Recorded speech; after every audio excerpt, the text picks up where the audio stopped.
Hello, this is Brian Foster, and welcome to our program today, March 30th, 2021. And today we're talking on Chapter 11, titled Ahrinziman, which I believe is one of his spirit mentors. We'll get into the chapter and find out.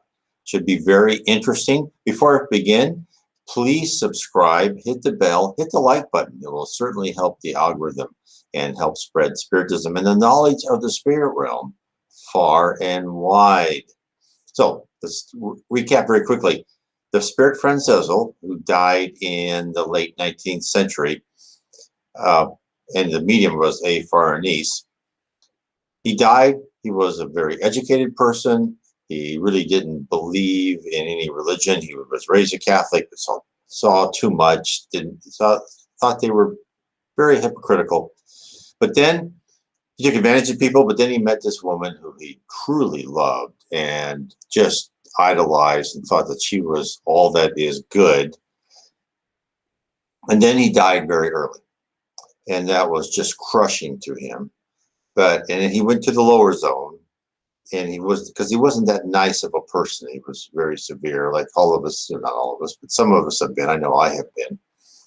And therefore, but then by her strength and her being able to reach out to him and him reaching out to her, even her spirit guardian said, no, you're going to have to earn the right to talk to her, which he has been doing as he started very low and he's been working his way up. He went out of the dark abyss into like a kind of a sanctuary in the lower zone for spirits like him. In fact, our chapter 10 talked about his house in the spirit realm there. So now we're talking about chapter 11. So let's begin. Let me set this up so we can read along. And I would recommend for everyone to, the links for this book is on PDF. It's free, doesn't cost you anything. It's a fantastic book. I love people. I have people who listen to to my YouTube videos and read my blog. They send me interesting books. And so what I do, and I love to do on Tuesdays, is I'll take them and I go, okay, well, how close does this follow Spiritism? Because real quick, Spiritism was codified by Allan Kardec in the 1850s, and that was all created, arranged by the Spirit of Truth as promised by Jesus Christ in the New Testament. I will send you a consoler to give you more information. I'm just paraphrasing. And that consoler was the Spirit of Truth who organized many spirits, talking to many mediums and answering questions from Allan Kardec. And he arranged these in a series of 1,019 questions and didn't use unless the answers were the same or similar. So he didn't just talk to one spirit and through one medium and believed everything. No, he had to have different mediums in different geographical areas who did not know about each other. So this is what we call the third revelation. The first with Moses, the second with Jesus Christ, and the third is Spiritism giving us more information. And it really does give us more information. It gives us the background story, the processes, the procedures, what heaven is like, how you get there, what you're like there, how you rise in heaven, what colleges and cities, all that. It gives us that information. So now let's get right into the chapter. So to these meetings for materialization, I was always accompanied by that majestic spirit of whom I'd already spoken, and whom I now knew by his name, Ahrinziman. I don't know if I'm pronouncing that correctly. The Eastern guide, as I was now beginning to see him more clearly, I will describe him to you. He was a tall, majestic-looking man with long, flowing white garments bordered with yellow and a yellow girdle around his waist. His complexion was that of an Eastern, of a pale, dusky tint. The features were straight and beautifully molded, as one sees them in the statues of Apollo. Through their particular Eastern cast caused him to vary very little from the perfect Grecian types. His eyes were large, dark, soft, and tender as a woman's, yet with a latent fire and force of passion in their depths, which, though subdued and controlled by a strong will, it gave a warmth and intensity to his looks and manner, which I could easily believe that in his earth life he had known all the sweetness and all the passion of violent love and hate. Now his passions were purified from all earthly dross, and served but as links of sympathy between him and those who, like myself, were still struggling to subdue their lower natures and conquer their passions. A short, silky black beard covers his cheeks and chin, and his soft, wavy black hair hung somewhat long upon his shoulders.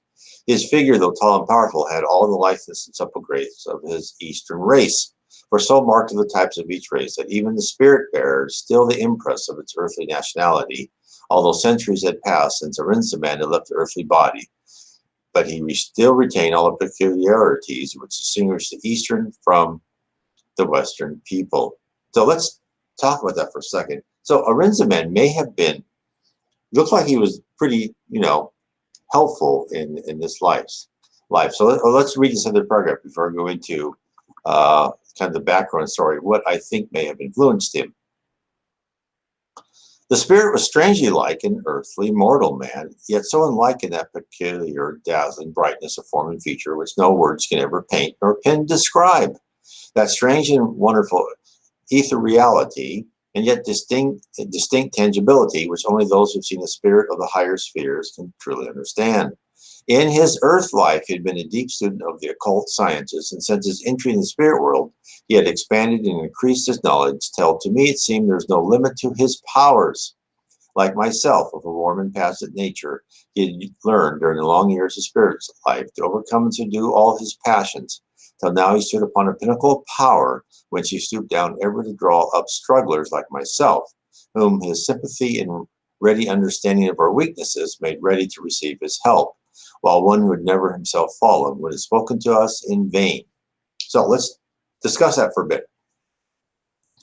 So this Ahrinziman is probably a spirit who is certainly higher level than Franchezzo, excuse me. And he has seen more. And he also said, well, if someone hadn't seen all the weaknesses and struggles, he couldn't understand me like others have done, which implies that there could be spirits in heaven that couldn't do that like Ahrinziman could. Well, that's probably, I would say most possibly, very 99.99% true. Not true, I would say, is that you do not get to be a advanced spirit unless you've gone through all these trials and tribulations. God didn't just make angels, didn't make them perfect. We are the angels. We spirits on earth who've gone through and tried to purify ourselves in life after life, we become the angels. We become the high spirits. We even become people like Jesus. It may take billions or trillions of years. I don't know. I probably will never get there, but we become that very high spirit, given enough lives, enough trials and tribulations, and enough work and study on our part to improve ourselves. So that's first thing. So then he also said, okay, and he kind of infers he may be from India or someplace around there. And so it's very interesting is that the Hindu tradition and the yoga has a lot of similarities between Spiritism and what they say. And in fact, I had one of the readers of my blog and I think watchers of my YouTube videos say, yes, I've been reading books, and it seems like Spiritism is most closely like yoga. And she said there was an excellent book by a yogi, Paramahansa Yogananda, and he recommended I read that book. I said, well, I'm very interested because I've never really, I've heard, of course, everyone's heard of yoga, but, but it's mostly you look at it as physical exercise, like stupid people like me, probably. Other people know more. So I read the book, and it was very interesting, and it was published in 1946. And it's a life story of Paramahansa, probably pronounced that wrong, from his childhood to the time in the United States. And it really goes through what he believed. And it's very interesting because he actually says, Jesus Christ was a very high spirit. There was other high spirits that they talked to, and they kind of, in this book. So let me give you a couple what the book reveals, what they think the spirit realm, and then how the tenets of Spiritism kind of see it from a different angle, but they're very close. So here's one, and of course, you can get this book in PDF, and it's called The Life. I'll put that in the links for you. So this is one of the quotes. My guru, awakened God, knew this world to be nothing but an objectivized dream of the creator, because he was completely aware of his unity with the divine dreamer. Lahiri Mahasaya could not materialize or dematerialize or make any change he wished in the comic vision. So here we have, yes. Now they call it an objectivized dream of the creator. And of course, in the spirits have told us through Reverend G. Val Owen and other wonderful spiritist mediums is that the earth is objective, heaven is subjective, and above that is sublime. And therefore, an objectivized dream mean that we're in a set environment that we really can't change, but certain higher spirits could. And what it implies is Lahari Mahalasha could materialize or dematerialize or make any change he wished in the comic vision. He had the power to change the script and change data and probably permission sets for different people. So he understood that we are in this constructed universe, this constructed physical universe. There's also a constructed spirit universe, but it's much more wonderful for us, right? It's wonderful, it's marvelous. But on the physical universe, we're here for really one main reason, and that is to change our character and personality for the better, to make us pure, so we can handle the amount of power someone like Jesus has, or someone like Lahari Mahasa or Yogi Parmasa Yogananda, for even he had much power when he could see visions. So here's another quote. Forget the past, Siri Yukatis swore, would console him. The vanished lives of all men are dark with many shames. Human conduct is ever unreliable until anchored in the divine. Everything in future will improve if you are making the spiritual effort now. And of course, it's completely parallel spiritism. The man's past lives have many shames. I know I do. In fact, I think I've said this before, but I've been told I've done very horrible things in the past. I've stolen money, I've tortured people, who knows what else. But I've never been told anything good I've done, but I've done terrible things. So yes, they're dark with many shames.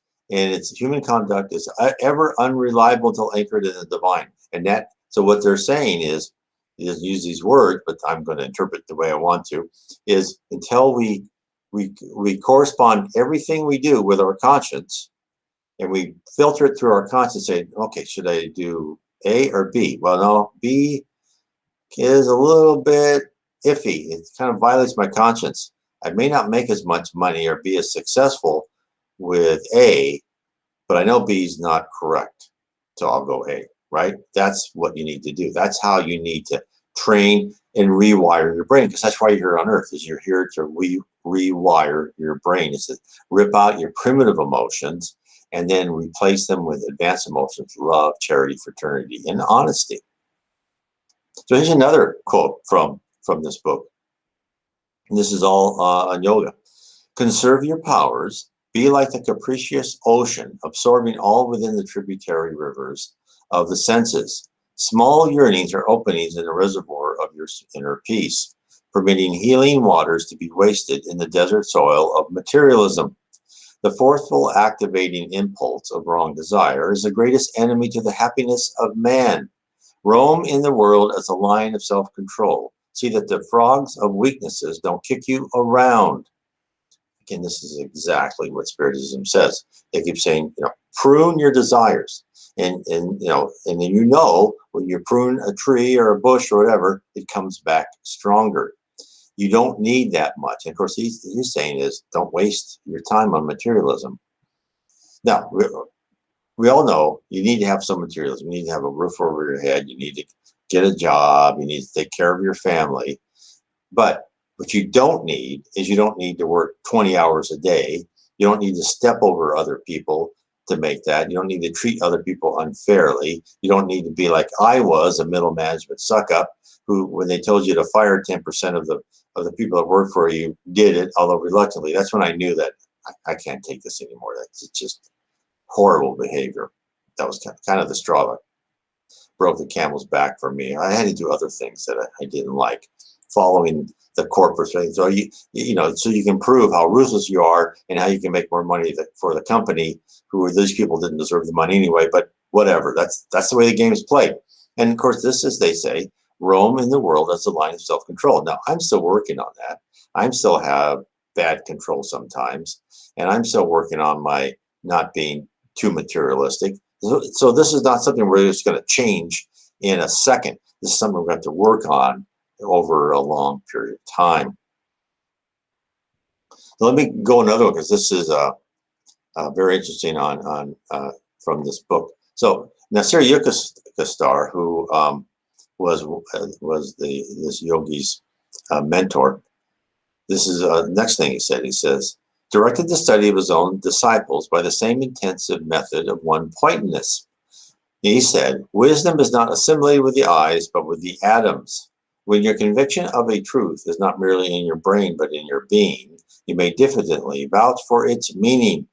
He discouraged any tendency a student may have to construe book knowledge as a necessary step to spiritual realization. Now, when I first started Spiritism, I mean, this is exactly what I went through. And I read about Spiritism. I read the Spirits book. I read anything I could get on. And I thought, oh, I know Spiritism. But he's right. And that is, although you kind of, he's right, and to a certain extent. And everyone has a different way of learning. But he knows where you have to be, where you have to end up with. I had to go through the book learning and read about Spiritism and then like intellectualize it.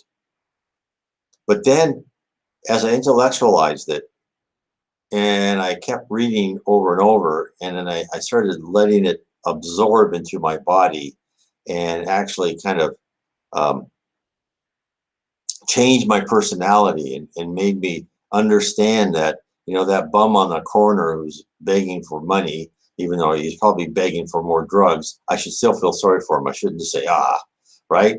I should say, this guy's made bad decisions. God bless you. I hope you get through this trial, because it's a tough one. And not to gossip about people and to help people. And I started, like he said, assimilate with my atoms, with the very being of my body. I had to absorb it into, and that's really what wisdom is, right? There's intellectual knowledge, which we can all get through books, but wisdom is empathy, love, and intellectual knowledge, right? It's a combination of everything. It's love for your fellow humans, love for everybody, everything. And so that's why he was right to discourage, just to think that this is your book knowledge, you know everything. No, you haven't really felt it. This is why Jesus was so powerful, is everyone could tell he was not only smart and powerful, but he just had that emanation of love. I'll go one more, not keep any more. So this is from chapter 30, page 301 in the PDF. A yogi who through perfect meditation had merged his consciousness with the Creator, perceives the cosmical essence as light. To him, there is no difference between the light rays composing water and the light rays composing land. Free from matter consciousness, free from the three dimensions of space and the fourth dimension of time, a master transfers his body of light with equal ease over the light rays of earth, water, fire, or air. Long concentration on the liberating spiritual eye has enabled the yogi to destroy all delusions concerning matter and its gravitational weight. Thenceforth, he sees the universe as essentially undifferentiated mass of light. And of course, this is what I have been talking about in time after time, as we live in this logically constructed universe. It's full of data, and we are personalities and characters who are programmed to perceive this data in a familiar, realistic way. And that we can see it as we materialize as spirits, where we have a paraspirit and we kind of look like we have as Franchezzo sees his spirit mentors and other people. Or we could exist as a kind of a light, like some people in NDEs and other ones see these bright things of light. And we see that that's when we're more of our data mode, right? Where we can query through all the data of the universe. And then when we are in places, he also says, like, you're free from You're free from time. Yes, there's no time. He goes, and then he says that it's undifferentiated masses of light. And what Spiritism says that everything's created by universal fluid, which you can compact and vibrate and put in harmony to create anything you want to create, to make it look like how you want to look like. So this is why we go through these trials and tribulations, is because we are being trained to fashion universal fluid in anything we want to. So this is, I believe is the background, and this is what Ahrinziman kind of had this knowledge.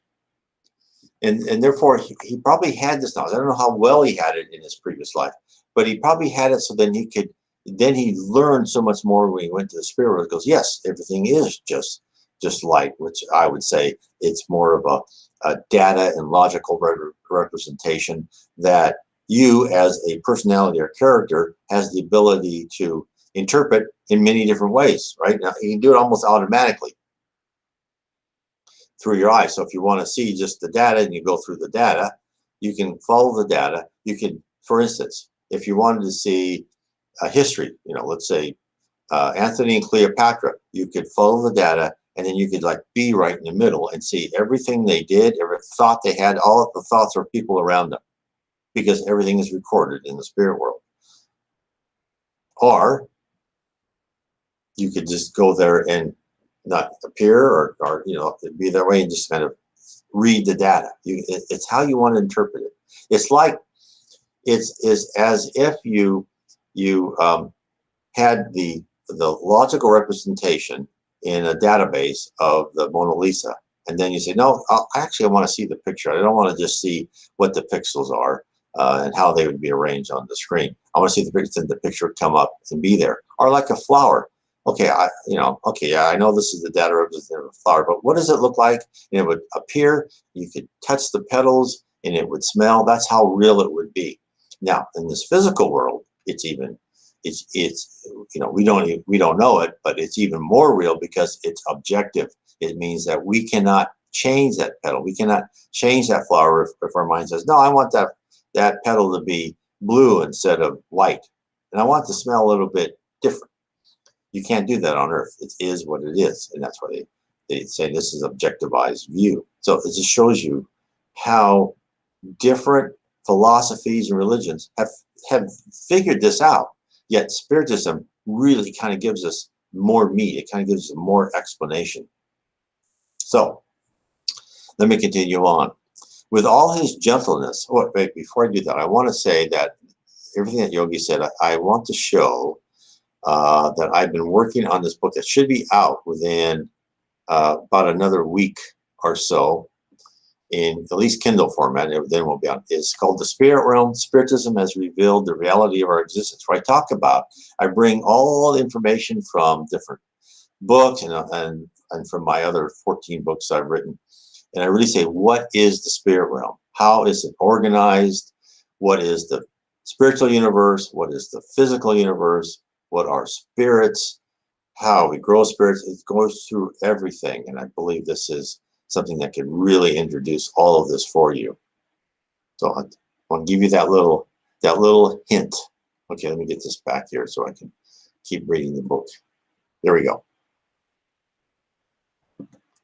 With all his gentleness and ready sympathy, however, he also had a power of will against which, when he chose to exert it, one sought in vain to fight.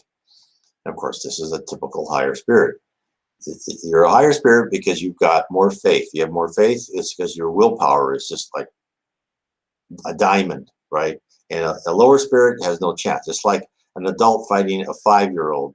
There's nothing there. And I've beheld on more than one occasion some of the wild, passionate beings amongst whom he worked, brought to a stop in something they were about to do, which would have harmed themselves or others. They would be spellbound and unable to move a limb, yet he never touched them. It was but by his own powerful will, which was so much stronger than theirs, and for that time they were paralyzed. So again, this is typical. In fact, there was a wonderful book, Paul and Albert by the Reverend G. Val Owen, and they talked about Paul, who went down into the dark abyss. And Paul had this guardian angel who was this beautiful angel, beautiful woman, and he didn't know she was there, and he was about to pick up the stick and hit this poor woman who was trying to help him in this lower dark abyss, and because he was there, staying there to try to help him, because she could rise if she wanted to, and he was about ready to take this big stick and just bash her one, and she just like grabbed his arm, and he couldn't move. And of course, to him, here's this little woman, right? He didn't know, and who like just had complete power over him. So again, this is everything he's saying is backed up. In fact, another time in one of the books by G. Bao, and I talk about this in my series of 3 books, especially in Spirits in the Spirit Universe, The Power of Spirits, this one warlord of the city in the lower zone who started to take out his sword because the spirits were there and saying, no, we're going to free all these people. Your time's up. You can come with us. You don't have to be a slave working in the mines of this warlord. He started taking the sword out, and the spirit just like touched the sword, and it just went like a feather, just like dropped. And he said it was funny. It was kind of sad because everyone around him laughed. Of course, everyone, I mean, you know, when you're in that lower zone, everyone's sarcastic and no one respects anybody else. And he didn't mean to make the guy a victim of everyone laughing at him. He just wanted to disarm him. But that's what happened. So yes, everything he said is backed up by other completely unrelated communications from other spirits. Very interesting, is it not? I'll keep reading. Then he would argue the matter with them kindly and frankly, and show to them in some of his wonderful ways the full consequences to themselves and others of what they were about to do. And when he had done so, he would lift them from the spell of his will and leave them free to act as they desired, always respecting free will, free to commit the meditated sin now that they knew its consequences. And seldom have I known any who, after a solemn warning, would still persist in following their own path. Now, let me tell you this. This is something that happens to us every day, and we usually ignore it. This is our conscience, and our guardian angel could be next to us, could be miles away, but they're connected to us. They're giving us inspiration saying, I don't think you should do that. But in our own stubborn way, a lot of times we say, no, I want to. This is going to please me. This is what I want. I've been told because of a commercial says, if I do this, I'm going to feel better, right? We all do. We've all done that. We've all been there. So it's just exactly the same thing. Okay, go ahead. You'll learn, right? They'll give you your free will. They're not going to stop you. They're trying to warn you. So if you have this little intuition like, I don't know if I should do that, that is the good spirits telling you that you might want to think about that. So whenever you have these intuitions, because they could be from not very good spirits too, right? You need to filter those through your conscience. And if your conscience says this is the right thing to do, even though you may not, be what you really deep down want, but you should listen to it. Okay. I myself have always been considered one whose will was strong and who could not readily give it up to any others. But beside this spirit, I felt myself a child and have bowed more than once to the force of his decisions. And here let me say that in all things in the spirit world, man is free as air to follow his own inclinations and desires if he wishes, and does not choose to take the advice offered to him. The limitation to a man's own indulgence and the extent to which he can infringe upon the rights of others are regulated by the amount of law and order existing in the sphere to which he belongs. So let's look at that one. So there's the law of affinity, where you go into the sphere where you are like and similar to others, character, beliefs, niceness, charity, love. So when you're down in the dark abyss, you can be as mean as everyone else around you. That's the way it is. You have your free will to be horrible, but you have that free will. But since you are such a low spiritual level, you can't go up, right? You cannot travel up. The higher you go, you can go always down. So if you're a very high spirit, you can go wander to the dark abyss. You may not want to, but you can go wander that, talk to people, and go back up. You have to make yourself denser because you are a higher ratio of energy to matter. Where these people in the dark abyss, like us here on Earth, are really mostly matter, very little energy, but even they is a higher ratio of matter to energy than a very high spirit. So And of course, you have your free will. But depending on your level of spirituality, that shows you where you can roam or not roam. So now he gives examples. For example, in the lowest sphere of all, where no law prevails but the law of the strongest oppressor, you may do what you please. You may injure or oppress another to the very last limits of his endurance. And those who are stronger than you will do the same to you. The most oppressed slaves on earth are less unhappy than those who I've seen in the lowest sphere of all, where no law prevails, and only those spirits are to be found who have defied all laws of God or man and have been a law to themselves, exercising the most boundless oppression and wrong toward their neighbors. In those spheres which I shall shortly describe, it seems that strong, cruel, and oppressive as the spirit may be, there is always found someone still stronger to oppress him, someone still crueler, still wickeder, and still more oppressive, till at last you arrive at those who may truly be said to reign in hell, kings and emperors of evil. And it all goes on till at last the very excess of evil will work its own cure. Now, he touched on something very important, which people don't understand. How does the spirit world fight evil? Well, he just said that. Evil is used to cure evil. If you are not a nice person, and in the earth life, you've taken advantage of others, and you think you're the top dog, well, just wait till you go down into the dark abyss, what he calls hell. You will not be the top dog. There's always someone stronger from you, and they'll treat you like you treated others, but it could be treated squared worse, right? And you go, oh, I don't like being treated like that. And then you'll start thinking about how you treated others. And then you'll start looking towards the light and asking for help. It's not like, our movies where the guy goes in there with a gun and kills all the bad guys. Because you can't kill the bad guys. They're all immortal. And plus, the bad guys will be good guys someday. They're just more immature in the transition from being an ignorant spirit to a mature spirit.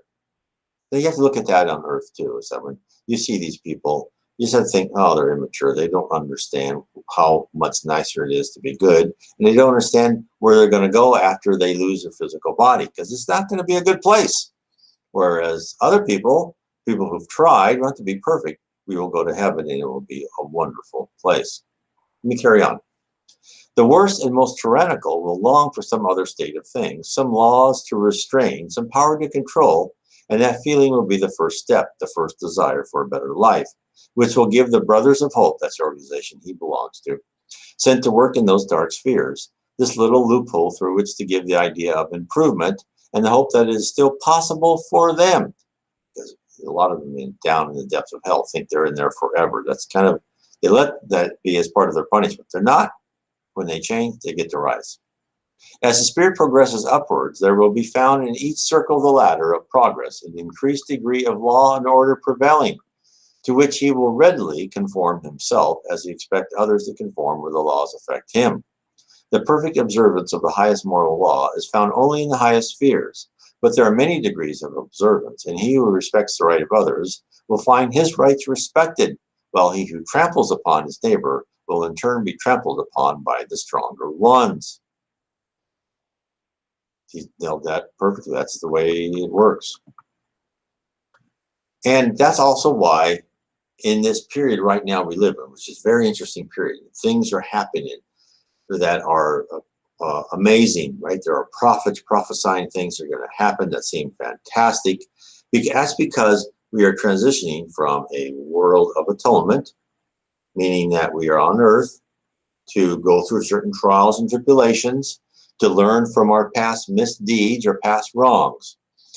We won't have to do that so much in a world of regeneration, because we will have gone through a lot of that, and it will be more of a consultative process with the spirit world for us to learn. And we'll still have some things improve, but not as much as we had right now. The ignorant spirits around the earth, below the earth, are trying to stop this transition to take place. Why? Because in a planet of regeneration, they cannot be here, and that is the separating of the wheat from the tares. That is the apocalypse. The apocalypse will not happen on earth, so to speak, but it will happen gradually in the spirit world.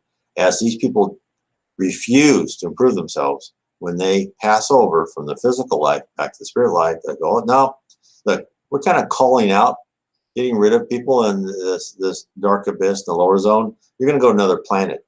And that's a primitive planet or early planet of atonement. So you can be there for another 2 million years. Just since you don't want to be on a nicer planet. That's your decision. That's what's going to happen. That's why they're fighting. They don't want, because there's people in power positions down deep into hell, into the dark abyss, I should say. Don't want to lose that. When they get to another planet, they're right back with everybody else. It's like a prison boss being moved to a new prison. There's no guarantee he's going to be a boss again. Okay. In all respects, man in the spirit world is free to work or to be idle, to do good or to do evil, to win a blessing or a curse. Such as he is, such will be his surroundings. And the sphere for which he is fitted must ever be the highest to which he can attain, till his own efforts fit him to become a dweller in one higher. So you decide, and you go higher, right? Study and hard work, reforming your character, which, by the way, the best place to reform your character and become a better person is in the physical life on earth. That's when, if you're in heaven and you want to reform these little things, it's hard because life is so good there.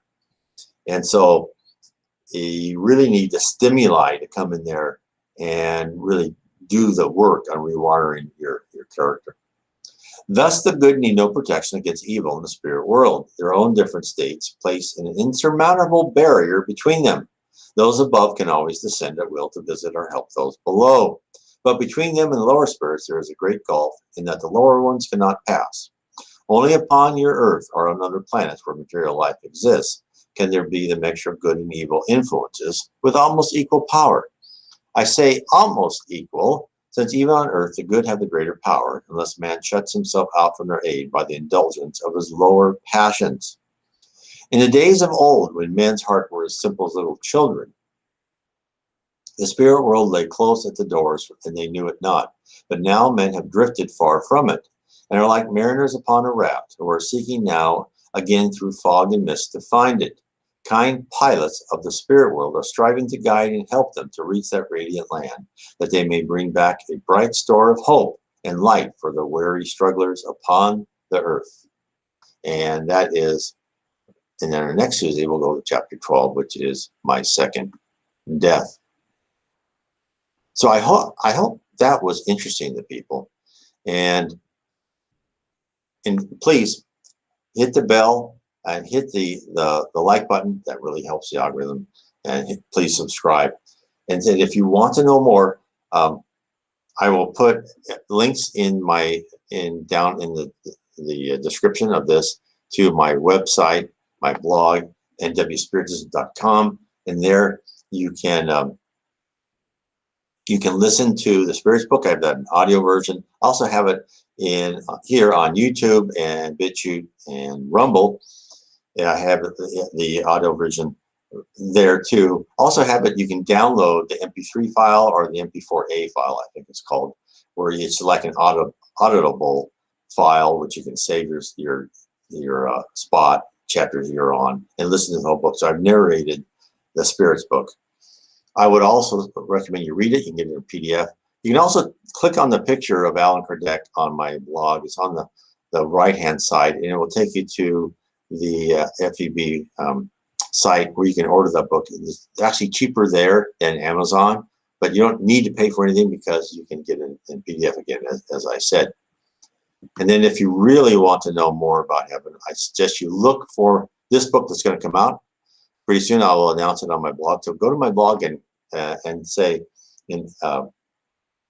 add your name to the list so that you can be notified when this comes out. And it's the Spirit Realm. Spiritism has revealed the reality of our existence. The books I have out now, which gives you a lot of information on heaven, I'd recommend, is Heaven and Below. And it's book one. It's a series of 3 books. Heaven and Below, Spirits in the Spirit Universe, and How We Are Guided by Spirits. And of course, these are all on Kindle, paperback, and Audible. And then lastly, I just want everyone to if you're new to Spiritism and you want to get a good survey of it, I recommend my book, Spiritism 101, The Third Revelation. That is in PDF on my website again, nwspiritism.com. Of course, it's also in paperback, Kindle, and Audible. If you want it in that, you have to pay for that, unfortunately, but it's on PDF. You can download it for free. I recommend that, and then pass it around, give it to other people. And if you'd like me to send you the PDF file, you can always email me. Go to the contact me on my blog, and I will be happy to send that for you in PDF. But you can just download it directly from my site. So I hope this has helped. Another little, vision into how the spirit Franchezzo saw his life as a spirit and how it corresponds to what Spiritism is telling us. I hope it gave you some background. And please come back and be part of us on our next, every Sunday and Tuesday evenings, or it depends on your time zone. I have people watching this from all around. You can come in live. You can ask me questions and comments. I'm happy to discuss them. Anyway, I wanted to say God bless you and good night. God bless.